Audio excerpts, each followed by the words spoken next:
대략 평균적으로 20년밖에 안 남았다. 최악으로 놓고 보면 10년밖에 안 남았다. 이렇게 볼 수 있습니다. 과거에는 에너지라는 우리 어렸을 때만 하더라도 전기 아껴 써라. 그리고 석유는 굉장히 귀한 거고 이제 그게 이제 특징이었는데 이제는 에너지라는 것은 가장 흔한 겁니다. 갖다 쓰기가 힘들어요. 이제는 자원에서 에너지가 나오는 게 아니라 에너지에서 자원이 나오는 앞으로 배터리라든가 전기차, 태양광 발전 이런 것들이 에너지 산업으로서 매년 한 300조 원 이상 수출하는 신산업이 될 거라고 그렇게 봅니다. 세 가지 일들이 공이 같이 가야 경제 사회적인 발전이 균형적으로 될 수 있겠다. 그렇게 보는 거죠.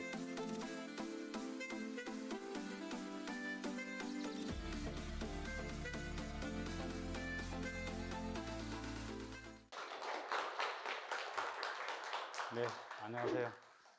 저는 탄소 중립과 그린 뉴딜로 기후 위기와 경제 위기를 극복할 수 있다. 그 내용에 대해서 소개를 드리도록 하겠습니다.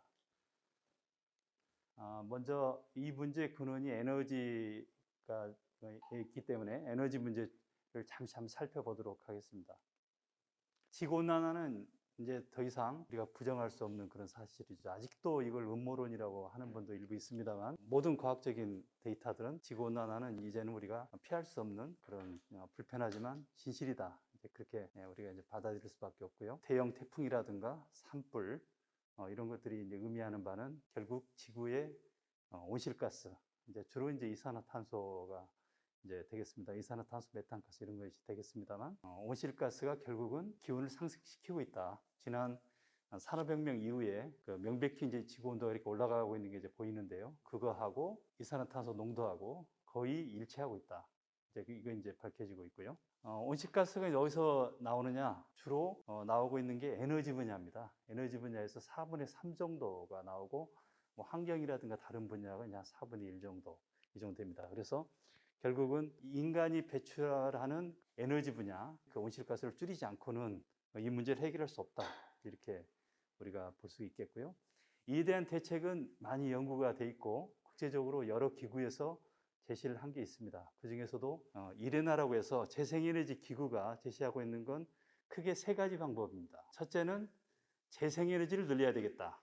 둘째는 에너지를 절감하거나 효율을 개선해야 되겠다.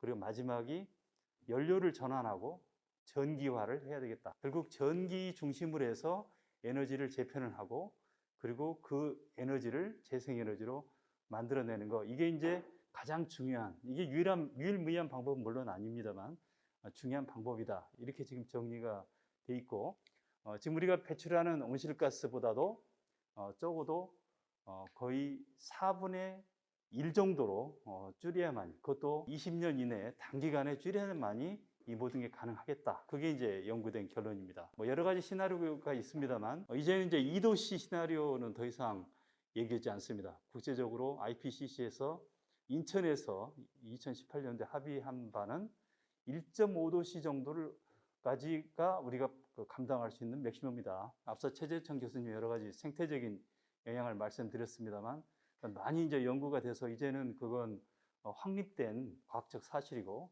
이걸 이제 국제 주류사회에서 받아들이기 시작했다. 이게 이제 큰 차이점이 되겠습니다. 2018년도에도 이제 그런 변화가 있었지만 이번 코로나 팬데믹으로 인해서 작년도에 바이든 그리고 시진핑 그리고 문재인, 메르켈, 스가 우리 그 전 세계를 움직이고 있는 중요한 지도자들이 전부 다 이제는 2050년도 혹은 늦어도 2060년까지 탄소 중립을 해야 되겠다. 그렇게 이제 선언을 했습니다. 이게 이제 다른 점이에요. 그러니까 과거에는 환경론자라든가 전문가는 소수였습니다. 근데 이제는 주류들이 이 환경을 가장 중요한 이슈로 보고 이제는 개선에 나섰다. 이게 이제 큰 차이점이 되겠습니다. 이것 때문에 소외감을 느끼는 일부 환경 운동하시는 분들이 있을 정도예요. 그동안 그렇게 얘기를 해도 안 들어주다가는 이렇게 갑자기 이젠 이 이슈를 자기 이슈라고 하고 내가 그동안 20년, 30년 이렇게 해온 건데 이제 그렇게 느낄 정도로, 그래서 이걸 즐거워해야 될지 이걸 참 괴로워해야 될지 슬퍼해야 될지 고민할 정도의 이런 큰 일이 작년에 벌어졌다. 그리고 올해 그걸 이제 본격 실천해 나가는 그런 시기가 되겠습니다. 이제 그런 것들이 그 과학적인 데이터들이 이제 얘기를 하고 있는 거거든요. 근데 이거에 의하면 산업혁명 이후에 이미 1도씨 정도 올라갔기 때문에 이제 남은 것은 0.5도씨밖에 없어요. 그래서 그 0.5도씩 올라가는 시간이 대략 평균적으로 20년밖에 안 남았다. 최악으로 놓고 보면 10년밖에 안 남았다. 이렇게 볼 수 있습니다. 왜냐하면 우리가 다 정확히 모르기 때문에요. 우리가 지구 전체를 다 정확히 모르고 이 데이터도 우리가 정확하지가 않거든요. 그래서 그 정도로 이제는 이런 그 급박한 현실로 다가왔다. 이렇게 볼 수 있고요. 의외로 근데 에너지 문제는 양상이 또 바뀌었습니다. 과거에는 에너지라는 우리 어렸을 때만 하더라도 전기 아껴 써라. 그리고 석유는 굉장히 귀한 거고 이제 그게 이제 특징이었는데 이제는 에너지라는 것은 가장 흔한 겁니다. 이제 에너지는 흔해요. 갖다 쓰기가 힘들어요. 옛날엔 에너지는 귀한 거였고 쓰는 것은 쉬웠는데 이제는 그렇지 않아요. 지구 전체가 중에서 지금 제 슬라이드 여기 보시게 되면 사하라 사막의 저 정도 면적이면은 인류가 필요로 하는 모든 에너지를 다 쓸 수가 있어요. 그래서 태양광과 풍력으로 대변되는 이 재생에너지는 평평한 에너지다, 민주적인 에너지다 이렇게 얘기합니다. 전 세계적으로 가장 좋은 나라하고 가장 나쁜 나라의 차이가 겨우 한 3배 정도밖에 안 돼요. 풍력 아주 좋은 데하고 아주 나쁜 데하고도 그렇고 태양광도 그렇고 그렇습니다. 근데 과거에 석유나 가스, 석탄 어땠습니까? 특정한 나라에만 그게 매장이 돼 있기 때문에 그렇지 않은 나라들은 굉장히 경제적으로 어려워지고 그리고 그 매장된 나라, 힘이 없는 나라 같은 경우는 예외 없이 다 독재를 하게 되거나 아니면 강대국이 식민지를 삼거나 그렇게 했습니다. 전 세계적인 전쟁이 많이 일어나고요. 이 자원 때문에, 에너지 자원 때문에 생긴 거죠. 근데 이제는 그럴 필요가 없는 그런 시대가 도래를 하게 됐다. 무슨 일이 벌어졌는지 한번 우리가 좀 알아볼 필요가 있죠. 그걸 얘기하는 가장 대표적인 슬라이드가 요 재생에너지가 부상되고 있는 발전원들의 분포인데요. 시간적으로 보시게 되면 지난 30년 동안 석탄이 여전히 가장 중요한 에너지원이었다가 서서히 감소하고 있고요. 그리고 이제 석유는 가장 먼저 더 이상 발전하는데 쓰지 않습니다. 이제는 한 3%도 안 쓰고 있어요. 그리고 원자력도 한때는 꽤 중요한 청정에너지로서 각광을 받았지만 이미 후쿠시마 사고 있기 전부터도 원자력의 비중이 계속 줄어들기 시작해서 이제는 전체 발전에서 10% 정도밖에는 되지 않는다는 걸 알 수 있고요. 대신에 두 가지가 커졌는데 그게 이제 재생에너지하고 천연가스입니다. 이 두 가지가 비약적으로 성장을 했다. 이건 그냥 현재 그 결과입니다. 그냥 시장에서 나온 결과예요. 이건 누구의 희망사항도 아니고 어떤 우리가 일부러 만들어낸 게 아니고 결과적으로 이렇게 돼 있다는 거죠. 그래서 이 원인에 대해서 좀 더 알아볼 필요가 있죠. 전 세계적으로 에너지가 나오는 것만 놓고 보면 방금 이제 발전, 에너지라는 게 전기만 있는 게 아니거든요. 열도 있고 이제 산업이나 뭐 차나 이런 데도 쓰이는 게 이제 에너지입니다. 근데 이제 모든 에너지들이 어디서 나오나 이제 그걸 가지고 지난 이건 1900년도부터 120년 동안 이렇게 놓고 보게 되면 보시게 되면 가장 많이 쓰여왔던 그 석탄이 이제는 굉장히 줄어들어서 잠깐 개발도상국들이 쓰다가 이제 계속 감소하는 추세로 가게 될 것 같고요. 앞서 말씀드린 재생에너지 같은 경우가 앞으로는 가장 중요한 비중을 차지하게 될 것이다.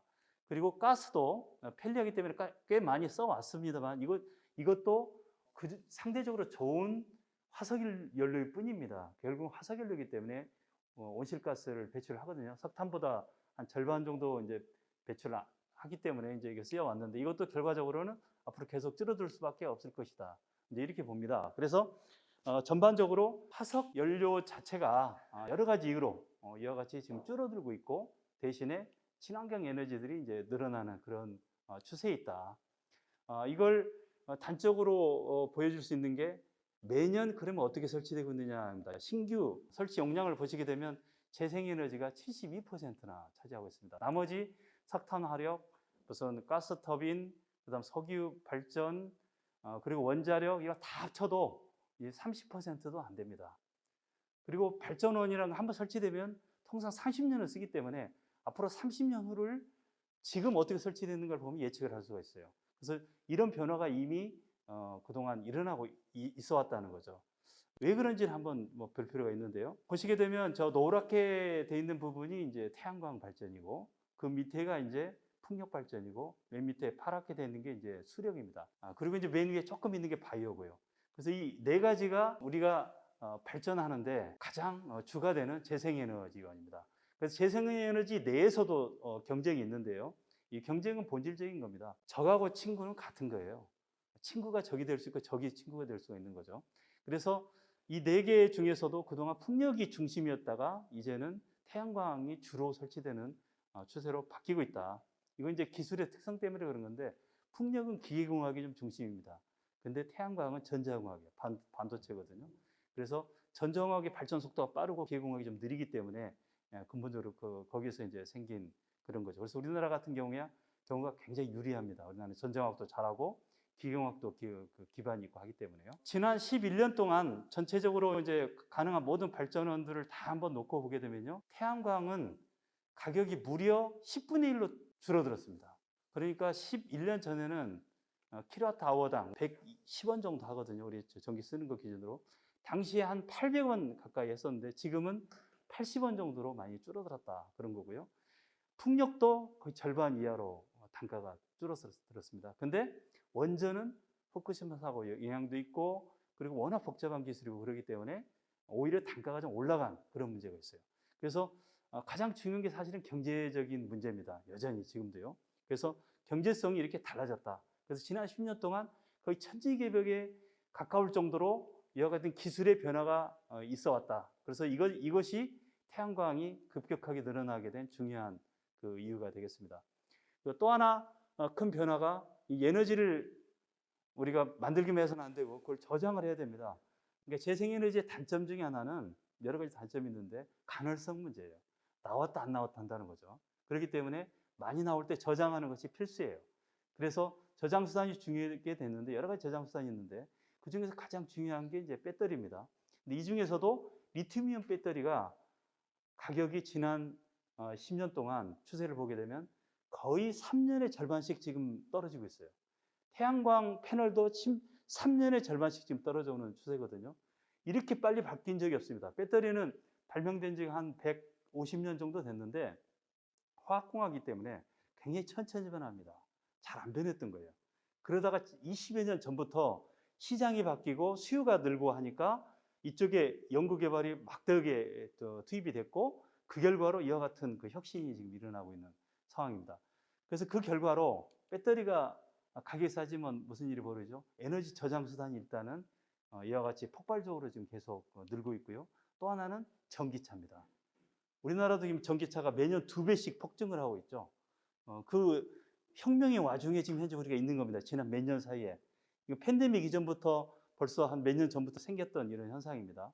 그래서 앞으로 한 20년 후에는 전기차가 전 세계 신차의 절반 이상을 차지할 것이다. 이것도 상당히 보수적인 그런 전망으로 지금 봅니다. 그래서 이와 같은 변화들이 지금 일어나고 있다. 그래서 이걸 이해하려면은 과거에 우리가 경제성 중심으로 이런 에너지 문제를 봐왔었다라는 거. 그러나 이게 바뀌었다는 거예요. 이런 그 세계적인 지도자들이 작년에 그런 선언을 하게 되기까지는 그 전에 이미 많은 기술적, 사회적인 변화가 누적이 되었다. 그래서 결국 정치 지도자들이 그런 선택을 하게 된 거죠. 그래서 환경 문제, 이제는 미세먼지 우리 못 참잖아요. 우리 국민들이 넘버원으로 생각하는 문제가 미세먼지거든요. 이번에 팬데믹 있기 전에는 이 팬데믹 있으면서 이제 기후 변화가 이제 더 중요한 이제 문제가 되긴 했죠. 그래서 환경 문제가 이제는 굉장히 중요한 이슈가 됐다. 또 하나는 안전 문제죠. 안전하지 않으면은 제 아무리 경제성이 있고 환경이 좋다고 해도 우리가 받아들일 수 없습니다. 그리고 또 하나는 사회적인 수용성이죠. 사람들이 받아들이지 않으면 안 되는 거고, 그리고 사회적인 가치가 있지 않은 그런 에너지원들은 이제는 더 이상 어느 사회도 받아들이지 않는다는 거죠. 그래서 이와 같은 다양한 가치가 이제는 중요하게 됐다라는 거죠. 이런 것들이 앞서 말씀드린 이런 그 시장의 변화를 가져왔다. 이렇게 말씀드릴 수 있고, 그리고 그런 추세가 이제는 세계 지도자들의 정치적 선택에 의해서 이게 가속화가 된다. 그래서 탄소 중립이라는 목표로 그린 뉴딜이라는 수단이 이제는 작동하기 할 여건이 이제 된 겁니다. 그래서 이 같은 세계적인 그 트렌드 속에서 우리나라는 어떻게 해오고 있느냐? 앞서 말씀드린 그 5가지 에너지원의 변화, 그 중에서 가장 중요한 거 3가지. 하나는 원자력 관련된 부분이죠. 탈원전, 그리고 또 하나는 탈석탄, 그리고 또 하나는 친재생. 이렇게 요약할 수가 있습니다. 근데 단순히 탈원전이 아니고요. 원자력 발전은 줄이지만 미국의 원자력 학과들이 2배 이상 늘어났거든요. 결국 방사선이 지금 굉장히 중요해진 겁니다. 우리가 식품이라든가, 그 다음에 의료, 진단, 치료 이런 데 방사선이 산업이 굉장히 커졌거든요. 그래서 원자력의 길은 결국 원전은 뭐 줄어들 수밖에 없는 그런 여러 가지 안전 문제도 있고, 그다음에 무엇보다 경제성이 굉장히 나빠져 가고 있기 때문에, 그리고 더 중요한 건 다른 쪽이, 특히 재생에너지 쪽이 워낙 지금 경제성이 좋아져서 지금은 킬로와트아워당 무려 20원까지 떨어졌어요. 원자력 발전 우리나라만 지금 한 60원 정도로 싸지 전 세계적으로 120원 전후하거든요. 굉장히 비싼 에너지거든요. 근데 태양광은 20원까지 떨어졌습니다. 우리나라는 아직 상대적으로 비싸서 지금 그 원가는 약 80원 정도, 그다음에 보상해주고 그래서 이제 약 140원. 현재 아직은 이러는데 더 떨어질 겁니다. 그래서 전 세계적으로 가장 값싼 에너지원으로 그렇게 바뀌어가고 있는 것 때문에 이제 원전은 줄어들 수밖에 없었던 거고요. 그리고 이제 또 하나가 이제 그 석탄을 그냥 줄이는 게 아니라 그걸 가스터빈으로 대체를 하고 있습니다. 근데 이것도 한시적인 대책이다. 앞으로 한 30년 정도 이렇게만 볼 수 있는 거죠. 결국은 재생에너지를 늘리는 것이 가장 근본적인 솔루션이다라는 거죠. 그래서 2019년도나 2020년도 작년까지 지금 필요한 이런 재생에너지 늘리는 거 계획보다 한 2배 이상 지금 늘려가고 있고, 그 다음에 석탄 발전소, 원자력 발전소는 계획했던 대로 셧다운을 지금 계속 해 나가고 있는 그런 상황입니다.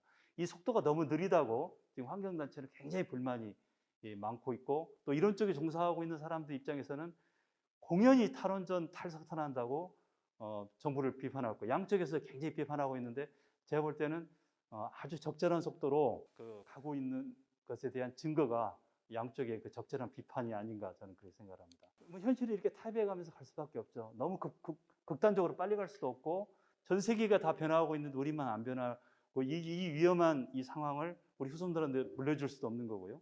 그리고 무엇보다도 에너지라는 것이 이렇게 형태가 바뀌고 이렇게 전환이 이루어지게 되면은 수출도 늘게 되고, 그리고 일자리도 늘어난다. 이제 그 말씀 드릴 수 있고요.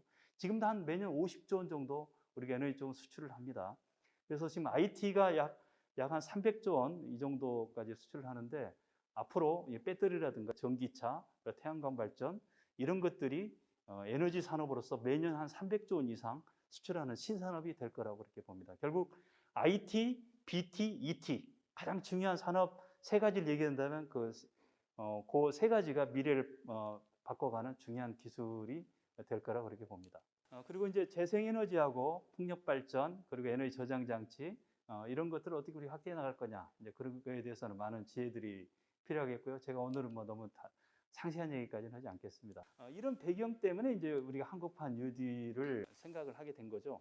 근데 사실 제가 한국판 그린 뉴딜 소개하기에 앞서서 이게 나오게 된 배경을 간단히 말씀드리면요. 경제인문사회 연구에서 성경 이사장님이 이번에 이제 막 이제 퇴임하셨는데 주도해가지고 만들어낸 겁니다. 그래서 기본적으로 이걸 생각하게 된 배경은 뭐냐면, 경제 발전하고 사회 발전을 그동안 분리시켜서 생각해 왔다. 이제는 경제 사회 발전을 통합적으로 봐야 된다. 그래서 경제 발전에도 사회적 가치를, 그다음에 사회적 발전에도 경제적 가치가 반영된 그런 형태로 같이 가야만이 지속 가능한 발전이 될 수 있다. 이런 성찰이 있었고, 그다음에 또 하나는 포용 성장을 이번 정부 들어서 많이 했죠. 여러 가지. 예를 들면 소득주도 성장이라든가 이런 게 다 포용 성장이거든요. 근데 혁신 성장이 상대적으로 부족하지 않느냐. 그래서 이제 사실은 한국판 뉴딜을 구상을 하게 된 부분이 있습니다.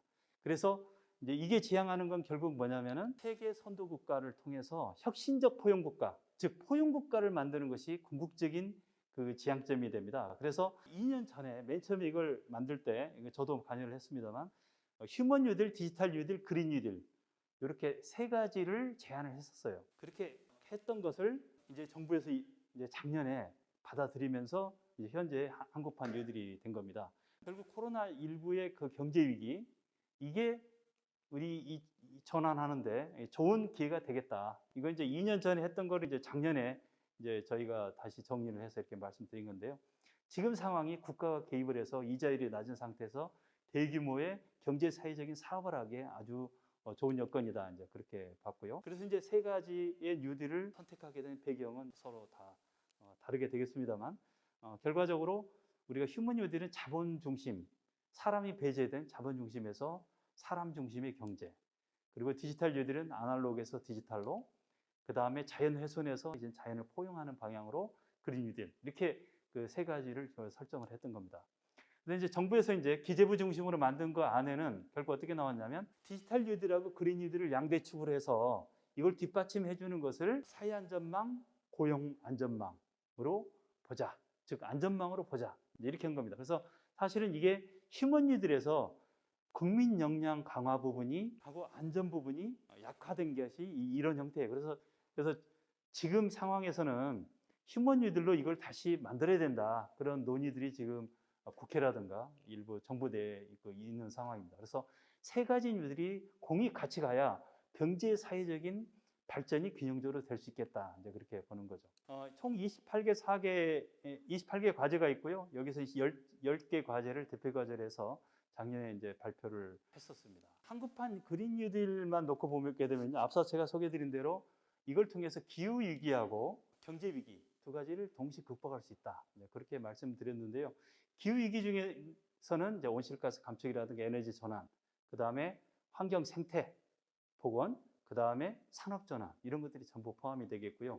경제 위기 부분에 있어서는 GDP를 증가시킬 수 있다. 근본적으로 그런 부분하고 그 다음에 이게 재정 소모가 아니다. 이게 돈 쓰고 그냥 버리는 게 아니고 1조 원 투자하면 2조 원 정도 소출이 나온다는 것이 이거에 관련된 그 경제학자들이 국내도 그랬고 세계적으로도 연구한 결론입니다. 그래서 재정 의뢰 창출됩니다. 그래서 지방에서는 매년 44조 원 정도가 2050년 정도 되면은 그린 뉴딜 통해서만 하더라도 그 재정이 계속 나옵니다. 그리고 지금은 내수 확대 중심으로 가지만 이게 장기적으로는 결국 수출 확대까지 연결이 될 거다. 그리고 일자리 창출 연결이 되고요. 그리고 이제 또 하나 중요한 게 이게 혁신 성장이라고 하지만 포용 성장도 포함을 합니다. 이제 그게 이제 균형 발전과 시민 참여 부분인데요. 그래서 지역 사업이 강조된 어떤 지역 균형 유지가 이게 되겠고요. 그다음에 지방 재정 확충, 그다음에 불평등 해소 이런 것까지 그린 뉴딜을 통해서 우리가 같이 도모를 할 수가 있다. 그리고 취약계층이나 청년 그리고 자영업자 등이 우선적으로 고려되고 또 시민이 참여하는 형태로 그린 뉴딜은 설계가 가능합니다. 이게 분산형 에너지고 하기 때문에 그게 가능한 그런 구조가 있다. 과거에 대형 집중형 그런 에너지원에서는 가능하지 않았던 것이 이제는 가능한 구조가 그렇게 됐다 이렇게 말씀드릴 수 있고요. 그렇기 때문에 우리나라뿐이 아니라 전 세계적으로 그린 뉴딜을 그렇게 유럽이라든가 미국 그리고 이름은 그렇게 안 붙였지만 중국, 일본도 그렇게 하고 있는 거거든요. 그래서 그렇게 하고 있는 그런 배경하에서 우리도 하고 있다 그런 저희가 볼 수가 있겠고요. 뭐 대표적인 과제들은 여러 가지가 있겠습니다만 생략을 하겠습니다. 그래서 작년 말에 대통령이 탄소 중립에 관해서 발표를 했습니다. 그래서 크게 세 가지인데 하나는 그 관련된 거버넌스를 어떻게 할 것이냐, 그 다음에 경제 영역을 어떻게 저탄소로 이렇게 바꿔 나갈 것이냐, 그리고 인프라를 어떻게 만들 것이냐 이렇게 했습니다. 그래서 2050년도 탄소 중립 이게 충분히 가능하다. 그리고 저희 기관이 이와 관련된 세부적인 계획을 수립하는 중요한 기관 중에 하나입니다.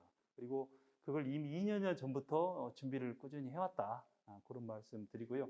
나머지 첨부는 참고로 보시는데 제가 아주 짧게 그냥 넘어가면요. 이제 여러 가지 이렇게 10개 분야로 저희가 소개를 해드릴 수 있고요. 그래서 이게 발전, 수송, 건물, 산업 분야, 그다음에 에너지 효율 분야, 환경 분야, 그다음에 지역 문제, 안전 문제, 금융 문제, 제도 문제까지 해서 10개 주요 사업 분야별로 저희 그린 뉴딜이 계획이 되고 올해 아주 세부적인 계획들이 더 마련이 돼가고 있다. 그래서 관심 있는 분들 계속 참여를 해주시고요. 참고로 저희가 우리나라는 서해안은 대형 청정 유전이다.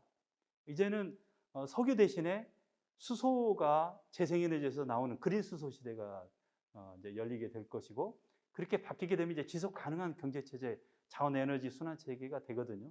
그래서 이제는 자원에서 에너지가 나오는 게 아니라 에너지에서 자원이 나오는 그런 시대로 이제는 바뀌어 나간다. 그렇게 말씀드릴 수 있겠습니다. 감사합니다.